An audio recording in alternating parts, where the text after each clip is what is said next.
سیاست میں ہلچل کی خبریں بڑی دیر سے چل رہی ہیں، لیکن حقیقت یہ ہے کہ ہلچل نہیں، سونامی آ رہا ہے۔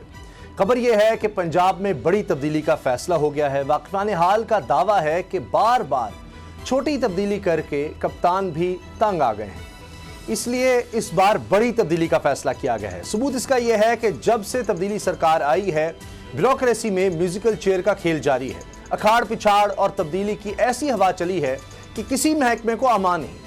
چار بار چیئرمین ایف بی آر بدلے گئے، 4 آئی جیز بدلے، 5 چیف سیکرٹری بدلے گئے۔ اہم ترین محکمہ داخلہ کی بات کریں تو یہاں بھی کسی چیف سیکرٹری کی 4 مہینے سے زیادہ کی مہلت نہیں ملی۔ کسی نے بار بار تقرر و تبادلوں کو سیاسی مداخلت کا نام دیا، کسی نے من پسند لوگوں کی ٹیم بنانے سے تانے بانے جوڑے، اور کسی نے جیب گرم رکھنے کا بہانہ کہا۔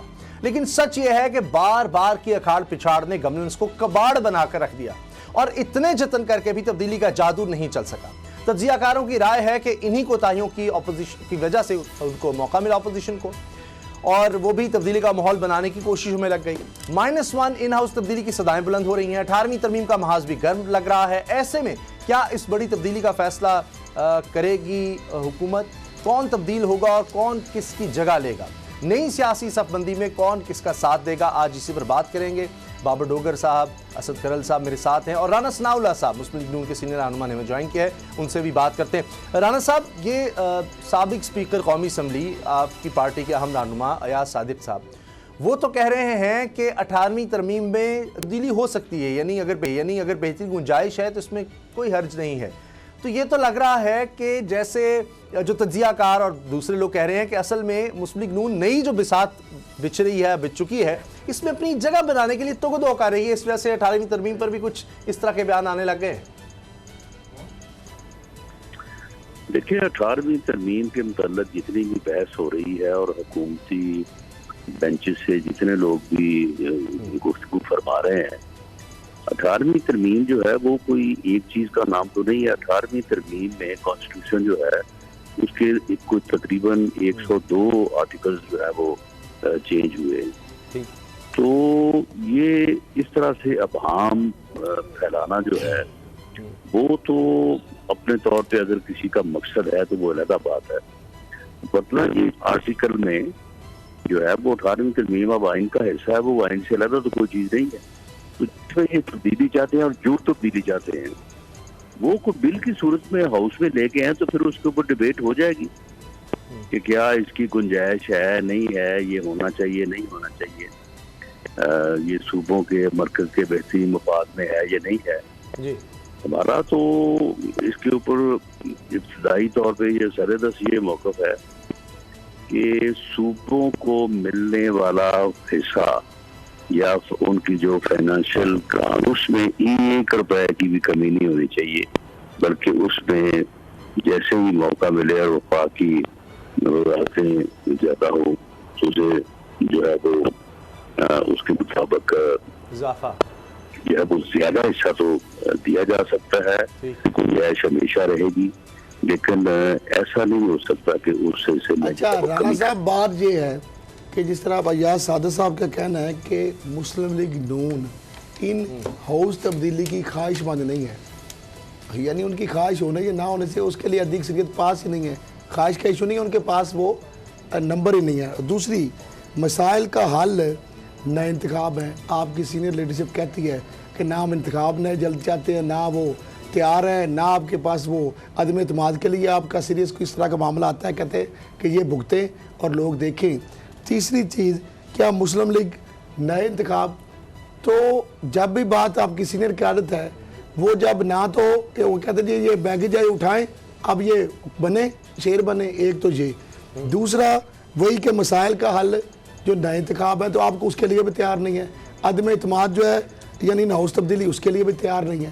تو اس بیان کو ہم کیا سمجھیں؟ اور 18ویں ترمیم تک وہی 12ویں قصہ ہے نا، وہ تو اتنی لمبی ہے، اس کو پازیٹیو نیگیٹو، اور جب تبدیل تو کوئی بھی ہو سکتی ہے۔ تو اس میں مجھے بتائیں کہ کیا سرپرائز نون لیگ کی، کیا اب نارمل، کیا اس کے اندر بات نظر آ رہی ہے؟ The only answer is fresh election. Only answer. یہ نالائق اور جو نااہل ٹیم ہے اس نے ملک کو بہت اکنامک جو ہے وہ دلدل میں دھکیل دیا ہے، اور اس وقت ملک کی اکانومی جو ہے وہ جس بری حالت سے دو چار ہے، بلکہ وینٹیلیٹر جو ہے، تو اس میں بہتری لانے کے لیے جو ہے وہ یہی وہ مواقع ہیں جب آئین میں اور جمہوریت میں یہ کہا جاتا ہے کہ عوام سے... اچھا رانا صاحب آپ نے جہانگیر ترین اور نواز شریف کے رابطوں کے حوالے سے بات کی تھی، اور لیکن جہانگیر ترین صاحب نے اس کی سختی سے تردید کی اور انہوں نے کہا کہ میں کسی ڈوبتی ہوئی کشتی، پھر کہوں گا ڈوبتی ہوئی کشتی کا سہارا نہیں بنوں گا۔ اب مجھے یہ بتائیں کہ یہ ڈوبتی ہوئی کشتی جو ہے یہ کس کی ہے؟ نواز شریف کی ہے یا عمران خان کی ہے، یا جہانگیر ترین صاحب نے بڑے طریقے سے ایک چیز سے دو شکار کر لی ہیں؟ دیکھیں کشتی تو اس وقت عمران خان کی ہے نا، اپوزیشن کی تو کوئی کشتی نہیں ہوتی۔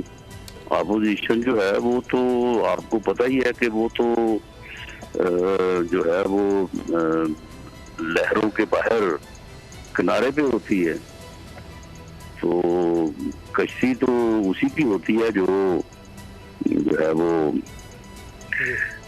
حکومت میں ہوتا ہے۔ تو بہرحال انہوں نے جو بھی کہا ہے اس کی کو میں نہیں رکھا، لیکن یہ بات واقعی آپ نے جیسے کہا ہے کہ اپوزیشن جو ہے وہ ساحل پر کھڑی ہے، لیکن یہ ساحل پر کھڑے ہو کے اے پی سی نہیں بلا پا رہی ہے، گو مگو کی کیفیت ہے۔ رکاوٹ کیا ہے آل پارٹیز کانفرنس بلانے میں اپوزیشن کو؟ دیکھیں اے پی سی ہو رہی ہے، اس میں کوئی شک نہیں ہے، تمام جماعتیں اس کے اوپر متفق ہیں، اس میں بھی کوئی شک نہیں ہے، لیکن اے پی سی جو ہے وہ جس دن بیٹھے گی اس دن کوئی فیصلہ ہونا چاہیے، کوئی مشترکہ اعلانیہ ہونا چاہیے، کوئی مستقبل کا راہ عمل ہونا چاہیے۔ تو اس کے اوپر جو مشاورت ہے وہ اس وقت ہو رہی ہے، اور اس مقصد کے لیے جو ہے وہ جو رہبر کمیٹی پہلے ریوائول ہونے جا رہا ہے، تاکہ جس دن میٹنگ ہو اس کا کوئی ایک پازیٹیو پریکٹس جو ہے وہ حل جو ہے وہ سامنے آئے۔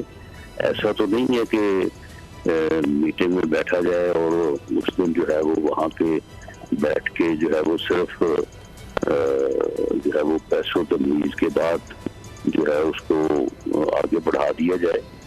اس دن وہاں پہ کنکریٹ فیصلے ہونے چاہیے اور لوگوں کو اس لاہ عمل سے آگاہ کیا جانا چاہیے کہ جیسے وہ اس نااہل اور نالائق حکومت سے اس ملک کی جان چھڑائی جائے گی، تاکہ ملک جو ہے وہ مزید خرابی اور دلدل نہ جائے۔ رانا صاحب اب یہ بڑی ریکارڈ پہ بھی ہے چیز کہ نیب پرانے کیسز بند کر رہا ہے اور نئے کیس کھول رہا ہے، لیکن اس میں بڑی اب سرپرائزنگ ایک موو آئی ہے کہ نون لیگ کے جانب سے بھی موجودہ جو وزیر اعظم ہے عمران خان کے خلاف درخواستیں دینے کی، یہ میرے لیے بڑی شاکنگ خبر ہے کہ یعنی نیب کو نون لیگ نے کوئی درخواست دیا ان کو کرپشن کی۔ بھائی ظاہری بات ہے نیب کا کوئی misuse authority, abuse of power, کوئی کسی کو نوازنا، کک بیک کمیشن، جو بھی ہے چیزیں کوئی نیب کے حوالے سے یا کوئی سنگین جو بھی ہے، تو بہت بڑی ایک خبر ہے، بہت بڑی خبر ہے۔ تو بریکنگ نیوز بھی ہے اور اس کو ہم شو میں اب پتہ چلا میں بھی اٹھانا چاہتے ہیں اور نیب سے بھی پوچھنا چاہتے ہیں کہ جناب یہ ڈسکرمنیشن کیا ہے کہ جناب پرانے کیس بھی آپ بند کر رہے ہیں، نئے کیس آپ کھول رہے ہیں اپوزیشن کی طرف۔ عوام کو رخ کبھی بڑے بڑے کیسز جو ہے نا وہ بلین ٹری، دوسرے یہ وہ اور بی آر ٹی، اور پرانے بھی حالانکہ وہ پرانے میں بھی ہے کہ 7 سال والے بھی ہیں، نئے والے بھی ہیں، تو ادھر ہی صرف رخ ہوتا ہے۔ تو یہ کہ آپ شیئر کر سکتے ہیں، میرے لیے بڑی خبر ہے تاکہ ہم اس ایشو کو اٹھائیں، کیونکہ ظاہری بات ہے اگر اتنی بات ہے اور نیب ایکشن نہیں لیا تو ہمارا کام ہے اس کو اس کی چیز کو پرسو کرنا۔ تو یہ اگر آپ دے سکیں نون لیگ جا آپ پتہ کر لیں، میں بھی آپ کے نوٹس میں نہ ہو تو ہمارے لیے اور عوام ناظرین کے لیے اور نیب کے پیچھے تاکہ ہم لگ سکیں کہ جناب ورنہ تو آپ پھر پوائنٹ سکورنگ کر رہے ہیں۔ تو یہ کیا شیئر کر سکتے ہیں یا آپ کی سینئر قیادت یا جو بھی بندہ ہو، تو میرے لیے خبر ہے اور ہم کم از کم اس معاملے کو اگر ڈاکومنٹس ایویڈنس ہے یا ویسے بھی کوئی اسکیم کیا ہے کو پتہ چلنا چاہیے عوام کو۔ فریڈم آف ایکسپریشن ان کا فنڈامنٹل رائٹ ہے، ملاوٹ کے بغیر اگر کوئی دیتا ہے تو وہ ہمارا یعنی 2 نمبر اس میں فریڈم آف ایکسپریشن یہ ہے کہ آپ ملاوٹ کے بغیر دیں، تو یہ ان بائس ہمارا ہونا چاہیے۔ تو کیا آپ شیئر کریں گے تاکہ ہم نیب کو پوچھیں کہ بھائی اس کیس کے اوپر آپ نے اب تک کیا کیا، اور روز پوچھیں جی رانا صاحب.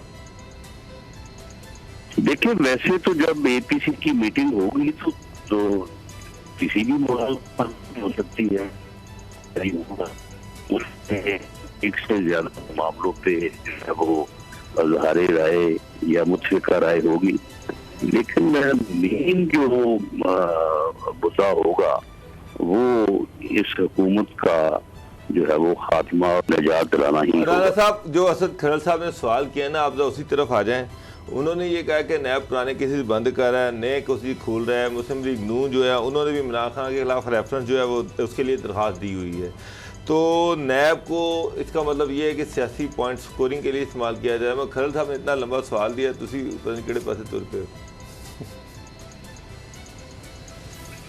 نہیں دیکھیں, اب نیب کا جو اپوزیشن اسپیسیفک رویہ ہے اور نیب جو ہے وہ جس طرح سے کام کر رہا ہے, تو اب اس کے بعد اب یہ بات تو میرا خیال ہے کہ اس کے اوپر کسی آرگومنٹ یا دلیل کی ضرورت نہیں ہے کہ نیب جو ہے وہ بہت ہی برے طریقے سے جو ہے وہ پولیٹیکل وکٹمائزیشن کے لیے اور اپوزیشن کے خلاف جو ہے وہ استعمال ہو رہا ہے. اب تو اس میں کوئی نیب کے اقدامات ہیں وہ بذات خود جو ہے وہ اس بات کے گواہ ہے, تو اب اس میں تو کوئی دوسری رائے نہیں ہے. اب تمام غیر جانبدار ذرائع جو ہے وہ اس بات کو تسلیم کرتے ہیں کہ نیب جو ہے وہ پولیٹیکل انجینئرنگ کے لیے. نیب کے ادارے سے آپ کی گلے شکوے اپنی جگہ, لیکن اب سپریم کورٹ نے حکم دے دیا ہے کہ 120 عدالتیں بنائی جائیں احتساب کی. اس سے کارکردگی کو بہتر ہوگی؟ نہیں دیکھیں, نیب کی کارکردگی کا اس سے کیا تعلق ہے. اس کی وجہ یہ ہے کہ اس ملک میں ریفرنس اور ایف آئی آر کی جو رجسٹریشن ہے وہ 100% جو ہے وہ پولیٹیکلی موٹیویٹڈ ہوتی ہے اور غلط ہوتی ہے, جھوٹ ہوتی ہے. اس کے بعد تفتیش جو ہے وہ بالکل فیئر نہیں ہوتی, بالکل فری نہیں ہوتی. وہ بھی جو ہے وہ پیسے لے کے یا کوئی سیاسی رسوم کو استعمال کرنے کے بعد جو ہے وہ اس کو, تو پھر آپ کسی عدالت کی کارکردگی کی بنیاد کے اوپر تو ان کو آپ جو ہے وہ اپریشیٹ نہیں کر سکتے. نیب کا ایک اپنا دائرہ کار ہے, وہ ریفرنس یا انکوائری یا انویسٹیگیشن کا ہے اور اس کے بعد جو ہے وہ پروسیکیوشن کا ہے. تو یہ کیسے ہو سکتا ہے کہ مقدمات ریفرنسز جو ہے وہ جھوٹے درج ہوں, ان کی جو ہے وہ انتہائی پرلے درجے کی بددیانتی کے ساتھ جو ہے ان کی تفتیش کی جائے. اگر آپ عدالت سے جا کے کیا رزلٹ حاصل کریں گے, تو یہ بالکل اس مسئلے کا حل نہیں ہے. اس مسئلے کا حل یہ ہے کہ نیب کے جتنے بھی ریفرنسز انہوں نے چلان کر کے بھیجے ہیں ان کی کوئی غیر معتبر بورڈ جو ہے وہ بیٹھ کے اس کی اس میں جو بھی لوگ ہیں وہ بڑے کمپیٹنٹ ہوں, اور اس کے بعد وہ جس کیس کو کلیئر کرے کہ یہ کیس واقعی کرپشن ریلیٹڈ کیس ہے تو اس کو عدالت میں آ کے اس کا ٹرائل ہونا چاہیے. باقی جو انہوں نے پولیٹیکل مینجمنٹ کے لیے سارا کچھ کیا وہ تو ختم ہونا چاہیے. اچھا, سبسکرائب کریں اور بیل دبائیں تاکہ کوئی خبر رہ نہ جائے.